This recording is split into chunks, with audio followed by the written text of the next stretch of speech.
धर्मस्य ग्लानिर्भवति भारत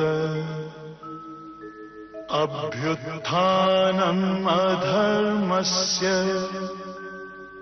तदात्मानं सृजाम्यहम्।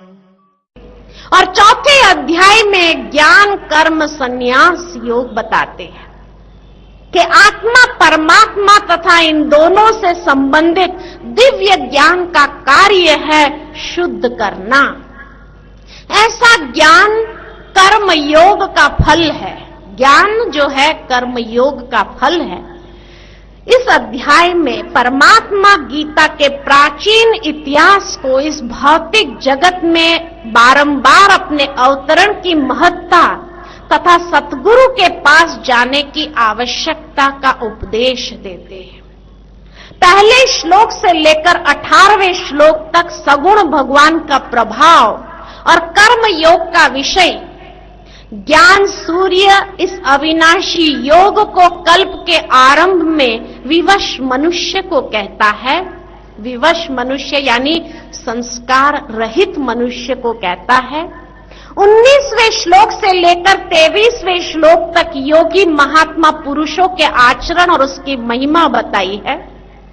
24वें श्लोक से लेकर 32वें श्लोक तक फल सहित भिन्न भिन्न यज्ञों का कथन किया गया है और 33वें श्लोक से लेकर 42वें श्लोक तक ज्ञान की महिमा स्पष्ट की गई है।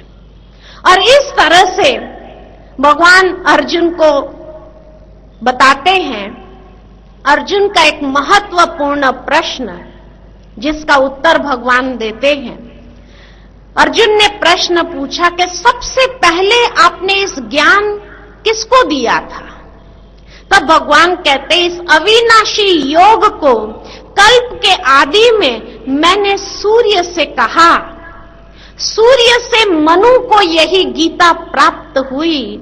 मनु ने अपनी स्मृति में संजोया और मनु से इक्ष्वाक को मिला जिसे राज ऋषियों ने जाना, किंतु इस महत्वपूर्ण काल में वह लुप्त हो गया। भावार्थ यह है, सूर्य को कहना माना कि जब आरंभ में विवस्वान मनुष्य यानी जो संस्कार रहित मनुष्य है, ऐसे पुरुष की सुरा में, सुरा यानी आत्मा जो स्वयं प्रकाशित है, जो सूर्य के समान है, स्वयं प्रकाशित, सुरा से सूर्य ने मनु को दिया यानी आत्मा में ही मन है तो मन को प्राप्त होती है। मन से इच्छा में इक्ष्वाक को, और इच्छा तीव्र होकर जब संस्कारों में ढलकर यह योग क्रमशः आचरण तक पहुंचता है, उस अवस्था में रिद्धि सिद्धियों का संचार होता है इस संसार के अंदर। कि आज लोगों को मेहनत नहीं करना है, तुरंत फल चाहिए, और इसलिए जहां रिद्धि सिद्धि है वहां वो तुरंत भागते हैं। कुछ किया नहीं और प्राप्ति हो गई, किसी और ने किया और प्राप्ति हो गई। तो ऐसी अवस्था जब आ जाती है जिसके प्रभाव के कारण ये ज्ञान लुप्त हो जाता है, यानी मेहनत करना कोई नहीं चाहता है, तो इसीलिए ये ज्ञान लोप हो जाता है। तो ये है रहस्य कि सबसे पहले कैसे संस्कार रहित मनुष्य आत्माओं को दिया गया जो स्वयं प्रकाशित सूर्य के समान होती है, पूर्ण आभा वाली होती है। उसने अपने मन में संजोया, मन ने अपनी स्मृति में उसको रखा और स्मृति से फिर इच्छा में ढला। पुरुषार्थ करने की प्रेरणा आती है और इच्छा में ढल करके फिर क्रमशः आचरण तक भी आता है। अच्छा भी लगता है ऐसा जीवन, लेकिन मेहनत करना नहीं चाहता है। इसलिए रिद्धि सिद्धियों का संचार आ जाता है संसार में और उसके पीछे मनुष्य दौड़ने लगता है। जहां से सहज प्राप्ति बिना मेहनत की प्राप्ति हो जाए वहां बहुत अच्छा। मेहनत कौन करेगा, योग कौन करेगा, या ज्ञान के डेप्थ में कौन जाएगा, इसीलिए वो ज्ञान लोप हो जाता है। और तब परमात्मा को पुनः फिर अपने अवतरण का महत्व बताते हुए कि वह सतगुरु परमात्मा अपने अनन्य भक्त आत्माओं के आश्रित है, फिर भी अपने अनन्य भक्तों के प्रति, जो फिर भी पुरुषार्थ में लगे हुए हैं, ऐसी आत्माओं के लिए आश्रित है। वह जिस सतह पर खड़े होते हैं उसी स्तर पर परमात्मा भी रथी बनकर के आकर के ये उत्तम अविनाशी रहस्य योग वर्णन कर उन भक्तों को डगमगाने से बचाते हैं, संभालते हैं, तभी उसका मन वश में हो पाता है। यानी भगवान ही आकर के मनुष्य के डगमगाते मन को संभाल करके उसको शक्ति प्रदान करता है और ये उत्तम रहस्यपूर्ण योग भी वर्णन करता है और उसके लिए रथी बन करके आता है। अर्जुन के रथ में रथी बना। अर्जुन माना जो अर्जन करने वाली आत्मा है, ऐसा परमात्मा का अनन्य भक्त, उसका रथी बनना, क्योंकि ये शरीर भी एक रथ है। इसलिए व्यक्ति शरीर छोड़ता है तो यही कहा जाता है अर्थी जा रही है, और रथी जिस पर रथी सवार नहीं है ऐसा खाली रथ जा रहा है। यानी ये शरीर भी रथ है जिसमें ये पंच इंद्रियां पंच घोड़े के समान है। इसलिए कहा कि भगवान अर्जुन के रथ में विराजमान हुए जिसके 5 घोड़े थे और रथी बनकर के उसको ये उत्तम रहस्यपूर्ण योग का वर्णन करके उसको डगमगाने से संभालते हैं। एक अर्जुन की बात नहीं है, हम सब अर्जुनों की बात है कि जो आत्मा ज्ञान को अर्जित करना चाहती है लेकिन फिर भी कोई कारणवश डगमगाते हैं तो भगवान आकर के उनको संभालते हैं। तब अर्जुन का महत्वपूर्ण सवाल जो आज की दुनिया में कई आत्माओं का भी होता है कि क्या यह उत्तम रहस्यपूर्ण योग का वर्णन करने आप सबकी तरफ पैदा होते हैं, जन्म लेते हैं? तब भगवान ने कहा नहीं, स्वरूप की प्राप्ति शरीर प्राप्ति से भिन्न है। मेरा जन्म इन आंखों से देखा नहीं जा सकता है। मैं अजन्मा, अव्यक्त, शाश्वत हूं। अव्यक्त, जिसको व्यक्त शरीर नहीं है, इसलिए तो रथी बनकर के अर्जुन के रथ में आया है। मैं विनाश रहित, पुनर्जन्म रहित, प्रकृति को अधीन करके योग माया से प्रकट होता। स्वरूप का जन्म पिंड रूप में नहीं होता, यानी मैंने किसी माता के गर्भ से जन्म नहीं लिया है। योग साधना द्वारा अपनी त्रिगुणामयी प्रकृति को स्ववश करके मैं प्रकट होता और वो परमात्मा अपने ये वास्तविक स्वरूप को बताते हैं। यानी ये स्पष्ट हो जाता है कि अर्जुन के रथ में विराजमान श्री कृष्ण जो व्यक्त स्वरूप था, उस व्यक्त स्वरूप में अव्यक्त ने प्रवेश किया था। इसीलिए गीता के अंदर कहीं भी श्री कृष्ण उवाच नहीं आता है, भगवान उवाच आता है, क्योंकि श्री कृष्ण के माध्यम से भी बोलने वाला कौन था? श्री कृष्ण के माध्यम से बोलने वाला परमात्मा था जो अजन्मा। इसीलिए भगवान ने अपना वास्तविक परिचय देते हुए यही स्पष्ट किया, मैं अजन्मा, अव्यक्त, मैं इन आंखों से नहीं देखा जा सकता हूं। यानी तुम जिसको देख रहे हो वो श्री कृष्ण है, लेकिन मुझे इन आंखों से तुम नहीं देख सकते हो। कितना स्पष्ट है कि बोलने वाला कोई और है श्री कृष्ण के माध्यम से। मैं अव्यक्त, शाश्वत, विनाश रहित, पुनर्जन्म रहित, प्रकृति को अधीन करके योग माया से प्रकट होता हूं, यानी श्री कृष्ण के तन में मैं प्रकट होता हूं। तो प्रकट होने वाला कौन था? श्री कृष्ण की आत्मा नहीं, प्रकट होकर के बोलने वाला परमात्मा था। इसीलिए कहा भगवान वाच। और जिसकी पूजा भारत भर में हम करते हैं ज्योतिर्लिंगम के रूप में। ज्योतिर्लिंगम माना जो ज्योति का स्वरूप है, जो ज्योति का प्रतीक है वो प्रकाशमान अव्यक्त स्वरूप है, जिसकी पूजा हमने ज्योतिर्लिंगम के रूप में किया। इसलिए आज भी भारत भर में 12 ज्योतिर्लिंगम का विशेष महत्व है। 12 ज्योतिर्लिंगम जो महान तीर्थ स्थान बन गए, जिसको कहते हैं देवों का भी देव महादेव, यानी जिसकी पूजा स्वयं देवताओं ने भी की। इसीलिए कुरुक्षेत्र के मैदान में आज भी स्थानेश्वर का मंदिर है, जहां दिखाते हैं कि महाभारत के युद्ध के पहले श्री कृष्ण ने भी स्वयं शिव की पूजा की, पांडवों से भी कराई, और उसके बाद हर हर महादेव यानी युद्ध आरंभ हुआ। तो श्री कृष्ण ने शिव की पूजा क्यों किया? अगर श्री कृष्ण भगवान थे तो उन्होंने शिव की पूजा क्यों किया? इसी तरह रामेश्वरम में चले जाओ, जहां दिखाते हैं कि रावण से युद्ध करने से पहले स्वयं श्री राम ने भी शिव की पूजा की। श्री राम का भी जो ईश्वर है, और उसकी पूजा करके उसके बाद हर हर महादेव, यानी बुराइयों के ऊपर संपूर्ण विजय प्राप्त करना। हर हर महादेव यानी हरना, समाप्त करना, मिटाना। तो महादेव की शक्ति, यानी जो देवों का भी देव महादेव है, जिन देवियों की हम पूजा करते, अंबा, दुर्गा, ये सब देवियां कौन है? तो कहा जाता है कि संसार में जब असुर बढ़ गए थे तो शिव ने अपनी शक्तियों को उत्पन्न किया था, और असुर संहारनी शिव शक्तियों के रूप में आज भी उनका गायन करते।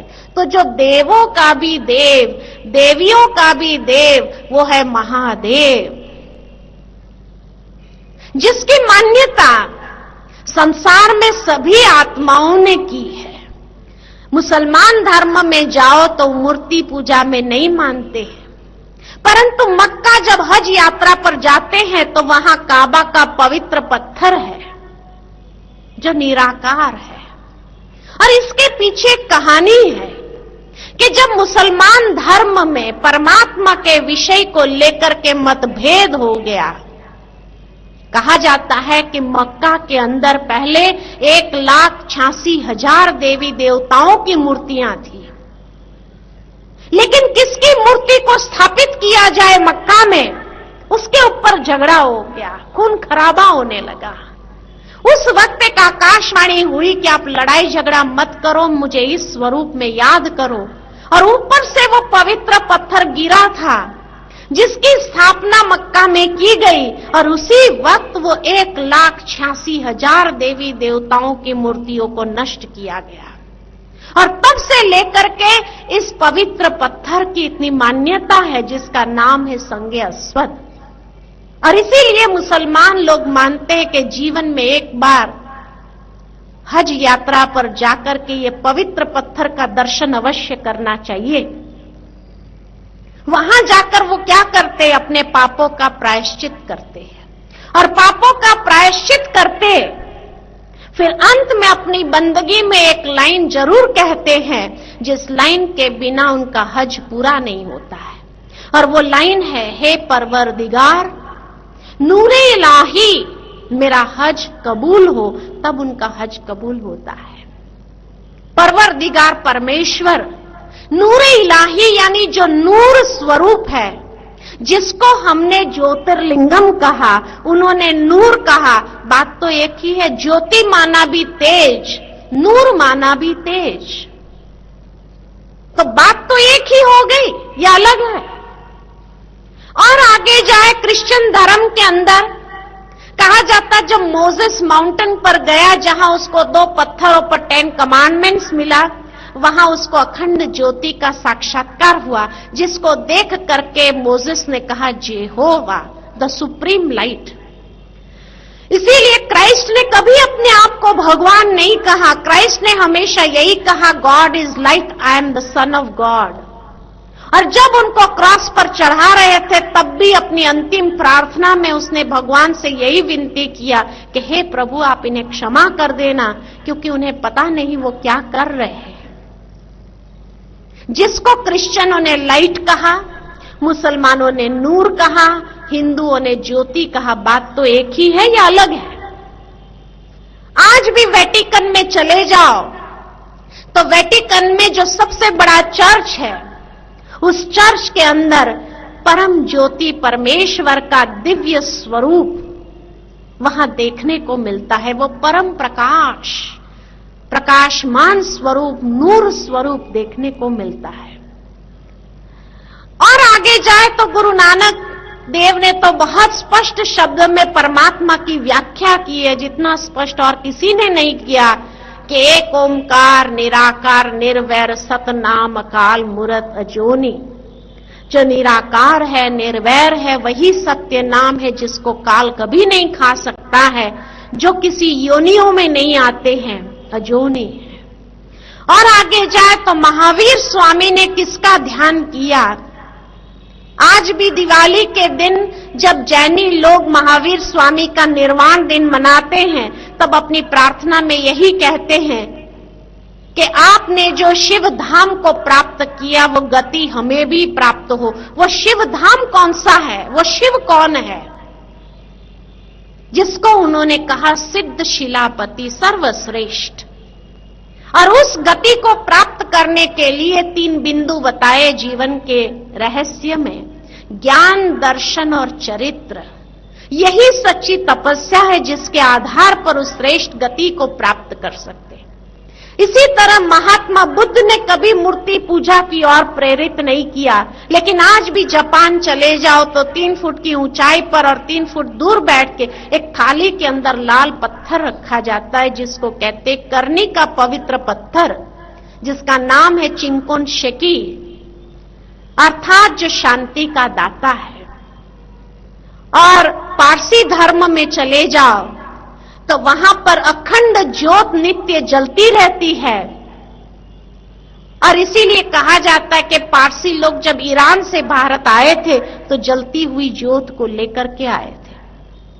और आज भी जब उनकी नई अग्यारी स्थापन होती है, जिसको कहते हैं ये फायर टेम्पल, जहां अखंड ज्योत नित्य जलती रहती है, तो किसी ने अखंड ज्योत कहा, किसी ने नूर कहा, किसी ने लाइट कहा, किसी ने ज्योति कहा, किसी ने सिद्ध शिलापति कहा, चिंकोन शेकी कहा। तो सर्वधर्म मान्य एक ही यूनिवर्सल कॉन्सेप्ट है परमात्मा का, कि वो निराकार स्वयं हजारों सूर्य से तेजोमय स्वरूप, जिसका वर्णन भगवान ने अर्जुन को कह करके सुनाया कि हे अर्जुन, स्वरूप की प्राप्ति और शरीर की प्राप्ति में अंतर है। मैं कोई शरीरधारी नहीं हूं और इसीलिए मेरा जन्म इन आंखों से देखा नहीं जाता है। मैं अजन्मा, अव्यक्त, सदा शाश्वत, विनाश रहित, पुनर्जन्म रहित, प्रकृति को अधीन करके योग माया से प्रकट होता हूं। तब आगे अर्जुन का एक और प्रश्न आता है कि किन परिस्थिति में और कब प्रकट होते हैं। जो हमारे भी सवाल, ये सब अर्जुन के सवाल यानी हम सब के सवाल हैं।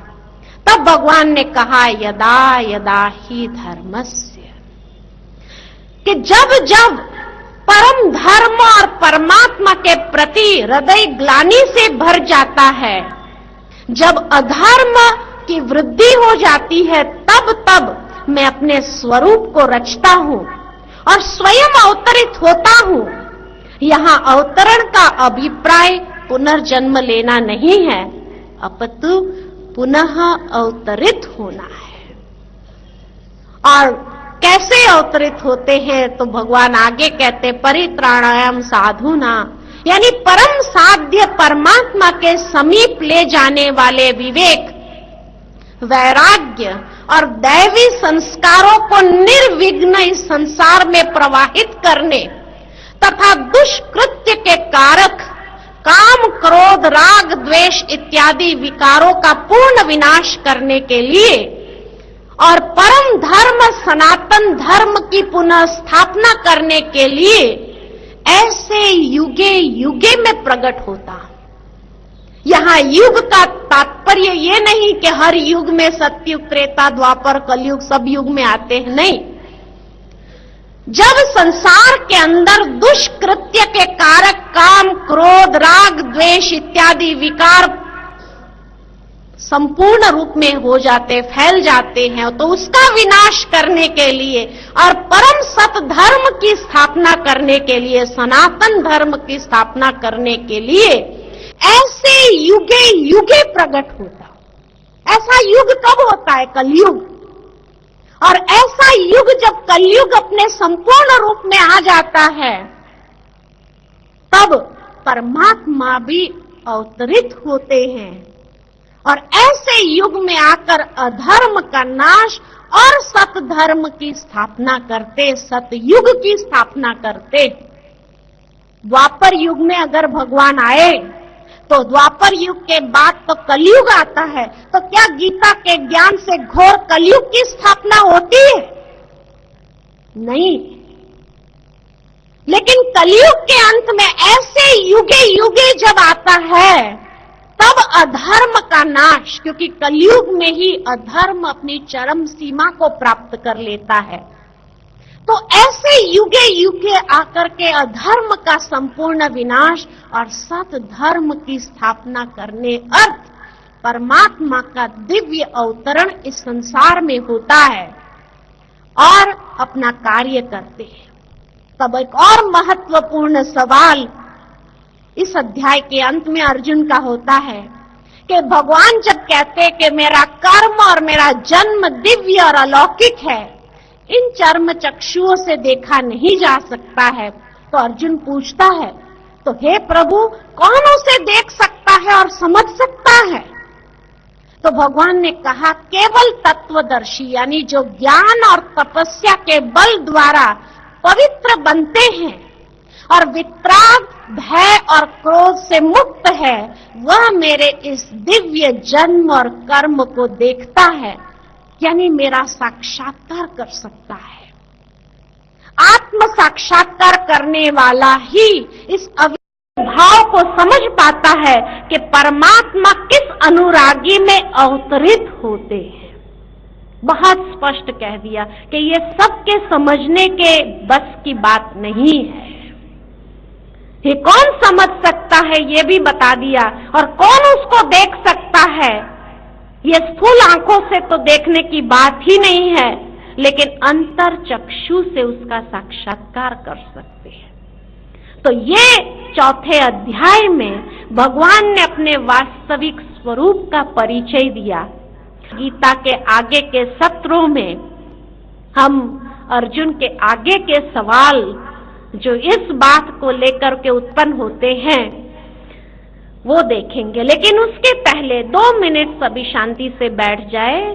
तो अब हम उस दिव्य स्वरूप को, परमात्मा के दिव्य स्वरूप को अपने अंतर चक्षु के सामने ले आए और अंतर चक्षु के सामने ले आकर के अपने मन को उसमें एकाग्र करते हैं। एकाग्र करते हुए आत्मा के स्वधर्म में स्वयं को स्थित करें और स्थित करते हुए अपने मन को उस दिव्य स्वरूप में एकाग्र करें। तो अभी चलते हैं एक आध्यात्मिक यात्रा पर, मन की यात्रा पर, और मन की ये यात्रा जो है अपनी वास्तविकता की ओर ले चलते हैं। स्वयं को, अपने सतो गुण को विकसित करते हैं और जितना अपने पवित्र स्वरूप को इमर्ज करेंगे अंतर चक्षु के समक्ष, अपने उस दिव्य स्वरूप को देखेंगे, उतना परमात्मा के दिव्य स्वरूप पर ध्यान करना एक सहज हो जाएगा। क्योंकि कल का जो सत्र है वो ध्यान योग है। ध्यान की यथार्थ विधि भगवान बताते हैं, लेकिन इस वक्त हम मन को ले चलेंगे एक यात्रा पर। क्योंकि मन की रुचि क्या है, मन को क्या अच्छा लगता है? मन को घूमना अच्छा लगता है। हर समय मन भटकता रहता है, कहां न कहां भटकता रहता है। तो यही जो मन की रुचि है उसको हम आध्यात्मिकता में ट्रांसफर करते हैं कि मन को ले चलते हैं अपनी वास्तविकता की ओर, आत्मस्थिति में स्थित करेंगे और फिर परमात्मा में अब ये दिव्य स्वरूप जितना स्पष्ट हो गया तो एकाग्र करना सहज हो जाता है।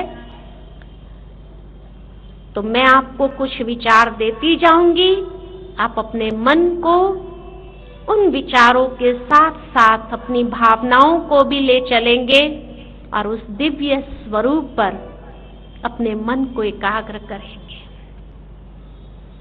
ओम शांति। कुछ क्षण के लिए अपने मन को बाह्य सभी बातों से समेट लेते हैं और स्वयं को आत्मनिश्चय करते हैं। अंतर्चक्षु से स्वयं को देखो, प्रकृति की मध्य में मैं अति सूक्ष्म दिव्य आत्मा हूं।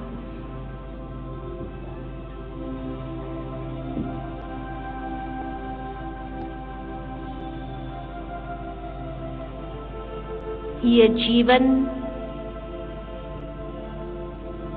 एक यज्ञ है।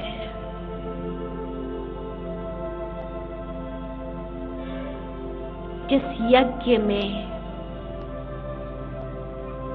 मुझे अपने शुद्ध स्वरूप को प्रकट करना है। अंतर्चक्षु से अपने उस शुद्ध स्वरूप को देख रही हूं। मैं आत्मा अपने असली स्वरूप में पवित्र प्रकाशमान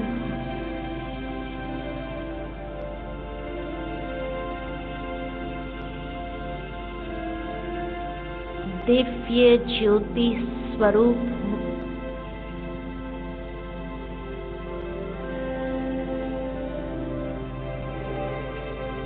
धीरे धीरे अपने मन और बुद्धि से चलते हैं एक यात्रा पर। आध्यात्मिक यात्रा पर, जिसमें मैं स्वयं की उन्नति कर सकूं, अपने आंतरिक शक्तियों को विकसित करना है।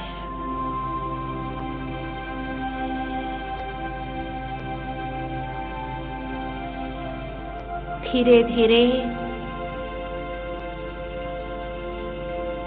मैं ले चलती हूं अपने मन और बुद्धि को पंच तत्व की दुनिया से दूर,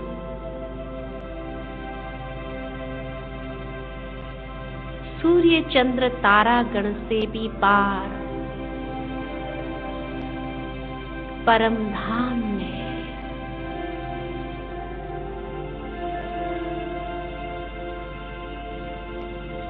जहां मैं आत्मा अपने सतोगुणी स्वरूप में विराजमान,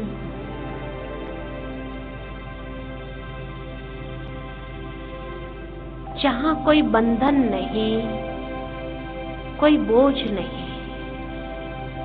मैं आत्मा स्वतंत्र हूं, संपूर्ण मुक्त अवस्था में हूं।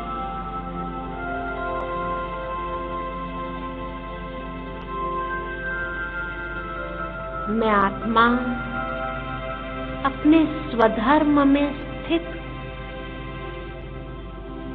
मेरा स्वधर्म शांति है।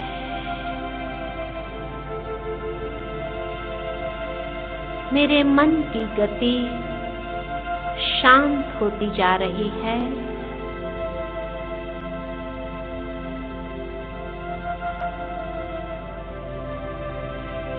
मेरे चारों ओर शांति के प्रकंपन को महसूस कर रही हूं। शांति मेरा गुण धर्म है। इसी शांति में सच्चा सुख समाया हुआ है, जो सुख अति इंद्रिय सुख है। इसी शांति में प्रसन्नता समाई हुई है। एक अलौकिक आनंद है। मैं आत्मा सत चित आनंद स्वरूप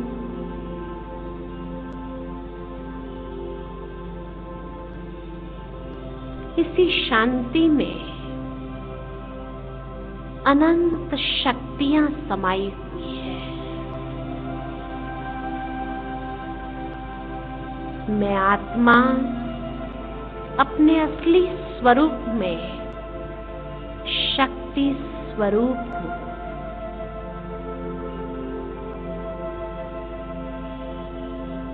दिव्य शक्तियों का संचार मैं स्वयं में महसूस कर रही हूं। मैं शांत हूं, शुद्ध हूं,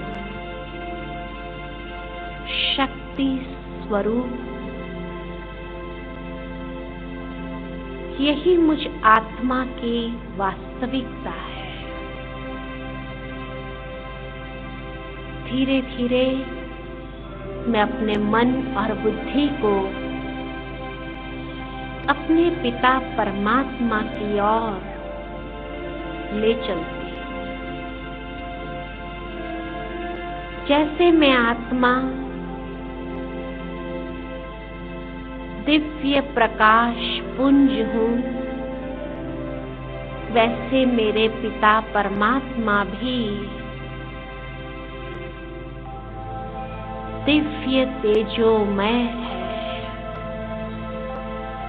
प्रकाशमान है।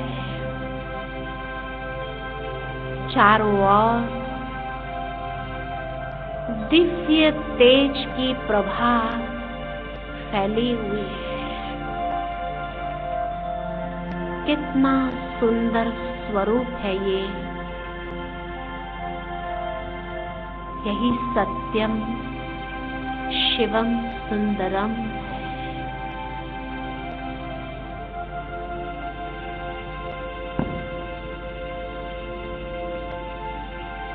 उस दिव्य प्रभा मंडल में परमात्मा का ये तेजोमय स्वरूप कितना अलौकिक है। कुछ क्षण के लिए मैं अपने ध्यान को उस दिव्य स्वरूप पर एकाग्र करती हूं और स्वयं में उस शक्तिशाली किरणों को महसूस कर रही हूं।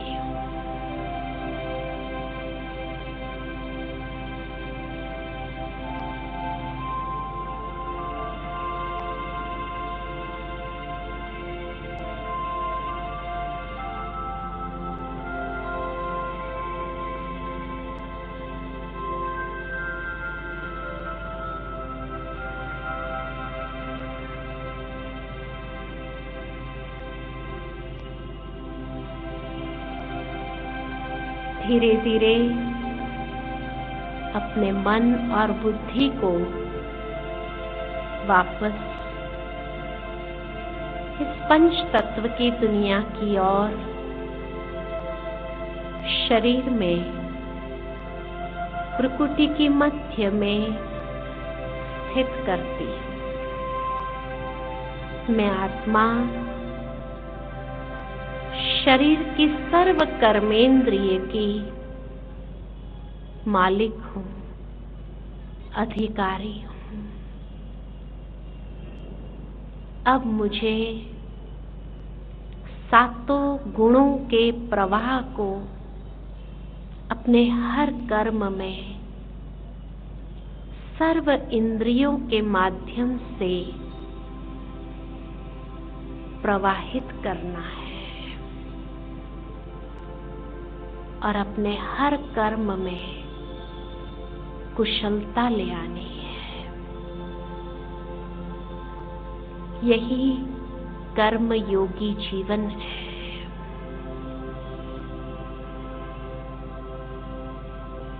मैं कर्म योगी अर्जुन। ओम शांति शांति।